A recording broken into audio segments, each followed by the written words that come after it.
A elite do Donbás na Ucrânia e da Rússia era e é composta pelo que foi o alto escalão da burocracia soviética.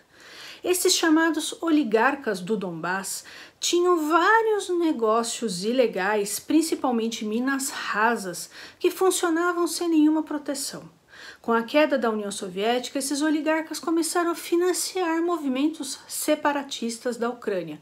Chegaram até mesmo a criar um Estado dentro de um Estado. E sobre tudo isso nós vamos falar hoje.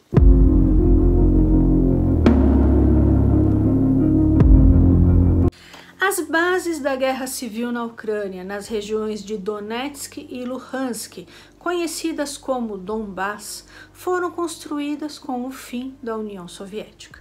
O Donbás é uma terra que nos séculos 16 e 17 foi refúgio de cossacos, pessoas que procuravam liberdade em detrimento ao regime de servidão existente no Império Russo.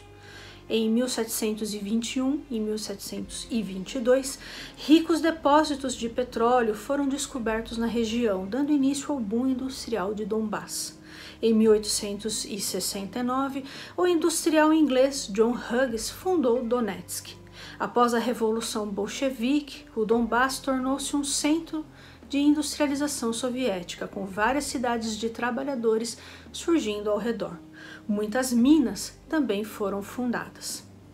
No período stalinista, muitos russos foram mandados para a região. Isso era uma prática tanto no regime de Stalin quanto no czarista. Porém, os ucranianos continuaram sendo a maioria étnica. Boa parte da indústria militar soviética estava concentrada na Ucrânia. Em 1990, com a queda da União Soviética, a crise na região se aprofundou. Houve fechamento de fábricas e minas e nisso muitas pessoas ficaram sem trabalho. Muitas cidades ficaram praticamente fantasmas. Isso fez com que muitos trabalhadores se tornassem saudosistas da União Soviética. Na verdade, a crise da industrialização já estava acontecendo fazia tempo. Eu pretendo detalhar esse assunto quando conversarmos sobre a perestroika. Muito resumidamente, a industrialização soviética alcançou os níveis do Ocidente, enquanto nas fábricas ocidentais funcionava o método fordista. Quando o Ocidente implementou o método just-in-time, nesse método a indústria produz aquilo que ela irá vender, os soviéticos não conseguiram acompanhar. Com o método just-in-time, os processos foram melhorados, houve maior desenvolvimento de tecnologia e nisso a indústria soviética não conseguiu competir, porque ela era muito centralizada. Os trabalhadores ainda tinham em mente o período em que a União Soviética estava bem, e muitos responsabilizaram o fim do regime pela piora das condições de vida. Ao mesmo tempo, muitos também pensaram que eles seriam menos explorados num país independente da Rússia. A população no Donbás é bastante diversificada, porque o processo de industrialização levou para lá vários trabalhadores de muitas regiões da União Soviética, e todos falavam russo.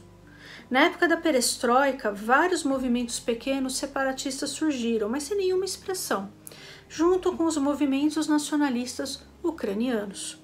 Em 1991, a maioria da população do Donbás apoiou a independência ucraniana. Na questão da mineração, as minas muitas vezes empregavam métodos do século XIX. As copencas eram minas rasas e ilegais, e não havia equipamentos de segurança.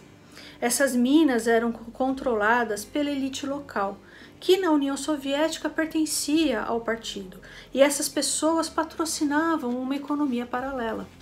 A elite do Donbás, os Donetsk, era e é composta por pessoas do alto escalão da burocracia soviética. Os gerentes industriais eram conhecidos como diretores vermelhos. Eles se tornaram os chefes da máfia, que surgiram depois. O estilo de liderança dessa elite é violento e autoritário. Todos eles praticavam uma economia paralela com negócios ilegais. Na década de 90, o oligarca Rinat Akhmatov comprou a Azovstal e se tornou um dos homens mais ricos da Ucrânia. Viktor Yanukovych, um dos maiores oligarcas do Donbass, se tornou governador de Donetsk. Depois ele se tornou presidente da Ucrânia, até renunciar e fugir por conta do Euromaidan. Ele não assinou a entrada do país na União Europeia, a população tomou as ruas, ele renunciou e fugiu para a Rússia. Em Luhansk, subiu a chamada elite do Komsomol, que eram organizações juvenis do partido. O líder era Oleksandr Yefremov. Como já dito em outros vídeos, a Revolução Laranja acendeu o alerta do Putin. Essas manifestações poderiam ir para a Rússia e Putin poderia ser derrubado. A população ucraniana tomou as ruas acusando a eleição de ter sido fraudada. As pesquisas davam vitória a Viktor Yushchenko para o Ocidente e venceu Viktor Yanukovych, oligarca do Donbass, para a Rússia. Outra eleição foi realizada, dando vitória para Yushchenko, que acabou sendo envenenado, possivelmente pela FSB, que é a antiga KGB. No ano passado, vimos na mídia Viktor Medvedchuk, um dos oligarcas mais ricos da Ucrânia. Ele é amigo do Putin e foi trocado pela Ucrânia pelos combatentes de Azovstal. Medvedchuk era considerado o principal homem do governo russo em Kiev e um dos grandes apoiadores do movimento separatista no Donbass. Se Zelensky tivesse sido derrubado, possivelmente ele assumiria o governo da Ucrânia como um fantoche de Putin. Tudo isso que eu disse aqui explica o porquê a elite do Donbass quer pertencer à Rússia, pois um Estado democrático de direito, mesmo uma democracia com problemas como a da Ucrânia, é um impedimento para que esses oligarcas continuem com seus negócios ilegais. Também, se a Ucrânia pertencesse à União Europeia, haveria um combate à corrupção, o que os prejudicaria.